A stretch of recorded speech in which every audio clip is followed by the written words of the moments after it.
वैसे तो आजकल की दुनिया में हम लोग व्हाट्सएप फॉरवर्ड्स को बहुत ज़्यादा गंभीरता से नहीं लेते हैं, लेकिन ये वाला जब व्हाट्सएप फॉरवर्ड मेरे पास आया तो इसने मेरी सोच पर एक गहरा असर डाला है और मैं चाहता हूं कि इसको आप ध्यान से सुने। ये व्हाट्सएप मैसेज है भगवान का घर के बारे में। कल दोपहर मैं बैंक गया था तो वहां एक बुजुर्ग भी अपने काम से आए थे।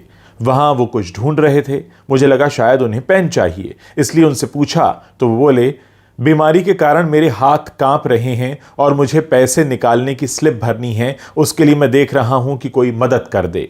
मैंने बोला, आपको कोई आपत्ति ना हो तो मैं आपकी स्लिप भर देता हूं।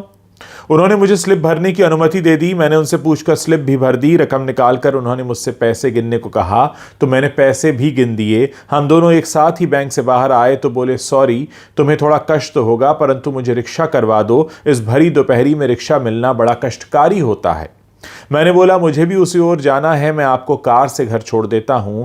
वो तैयार हो गए। हम उनके घर पहुंचे। 60 बाई 100 के प्लॉट पर बना हुआ एक घर था। घर तो क्या कहें, बंगला आप कह सकते हैं इसे। घर में उनकी वृद्ध पत्नी थी। वो थोड़ा सा डर गई कि इनको कहीं कुछ हो तो नहीं गया, जिससे उन्हें कोई छोड़ने एक अपरिचित व्यक्ति घर आया है। फिर उन्होंने पत्नी के चेहरे पर आए भावों को पढ़कर कहा कि चिंता की कोई बात नहीं है, ये मुझे छोड़ने आए हैं। फिर बातचीत में वो बोले, क्या बोले अब ध्यान से सुनिएगा।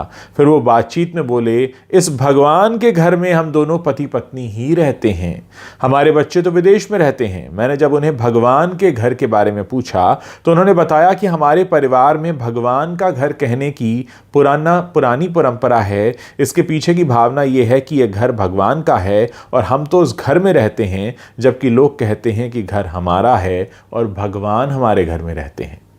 मैंने विचार किया कि दोनों कथनों में कितना अंतर है। उसके बाद वो बोले, भगवान का घर बोला तो अपने से कोई नकारात्मक कार्य नहीं होते और हमेशा सद्विचारों से हम ओतप्रोत रहते हैं।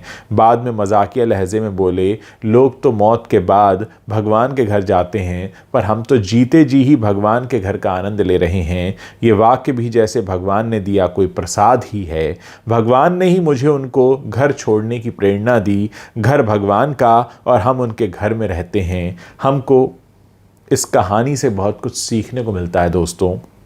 अगर हम इस पर अमल करना शुरू करेंगे तो हमारी आने वाली पीढ़ियों के विचार भी वैसे ही हो जाएंगे। अच्छे कार्य का प्रारंभ जब भी करो वो एक नई सुबह होती है। ज़रा सोचिए, अगर आप अपने घर को अभी से भगवान का घर कहने लगेंगे तो उसके अंदर से जितनी नेगेटिविटी है, जितनी नकारात्मकता है, वो खुद ही बाहर हो जाएगी और फिर हमें कुछ अपने अंदर ये सोचने की ज़रूरत नहीं है कि हम किस तरह से बिहेव करें अपने घर में। जब आपको पता होगा कि आप भगवान के घर में रह रहे हैं, भगवान का घर यानी मंदिर, और मंदिर में कैसे जाते हैं, सर झुका होता है, मन में कोई क्लेश नहीं होता, मन में कोई गलत भावना नहीं होती। और ऐसे ही अगर आप अपने घर में रहना शुरू कर दें तो यकीन मानिए कि पूरा जो संसार है वो स्वर्ग बन सकता है। इस मैसेज को आप फॉरवर्ड भी कर सकते हैं, बहुत से लोगों तक पहुंचा सकते हैं, ताकि बहुत से लोग आज से, अभी से, इसी वक्त से अपने घर को भगवान का घर मानने लगें और भगवान के घर में जितनी श्रद्धा से जाया जाता है, जितनी श्रद्धा से रहा जाता है, वैसे ही रहने लगें।